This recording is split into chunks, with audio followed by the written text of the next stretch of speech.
Noi eravamo qua e adesso tutte le volte che tira vento e che piove c'è un po' di paura. A poco meno di una settimana dall'anniversario della tempesta Vaia a Rocca Pietore sono ansia e angoscia i sentimenti prevalenti fra la popolazione, nei cui occhi si intravede ancora la paura per un evento di portata eccezionale. Poi è successo anche in un orario serale dove non si vedeva tanto, fortunatamente la popolazione era quasi tutta a casa e ce la siamo cavata con tanti danni. Quella porcheria che ci ha fatto un mucchio di paura, quello sì. Non si dimentica, no?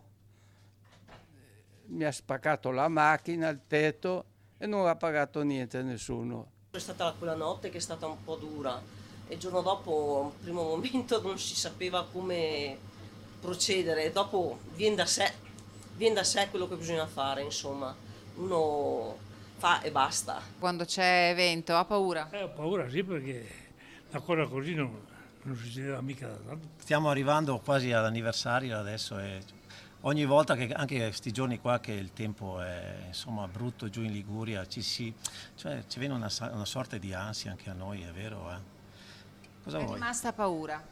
Sì, quando c'è il vento sì, effettivamente ci si sente un po' strani quando c'è il vento qua. A un anno da Vaia, la prossima settimana trasmetteremo un documentario realizzato dalle nostre emittenti, immagini e testimonianze per rivivere il dramma di un territorio piegato dalla furia dell'acqua e del vento. A Rocca Pietore, dove si vissero 23 giorni interi senza acqua, il sindaco ricorda l'abbraccio solidale dei volontari e l'aiuto dell'immensa macchina della protezione civile. Quella è stata una esperienza umana che ho vissuto con grande intensità.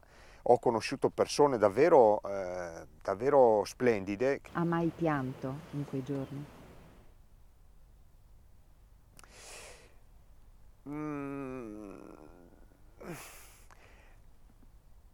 Forse sì, forse sì in solitudine.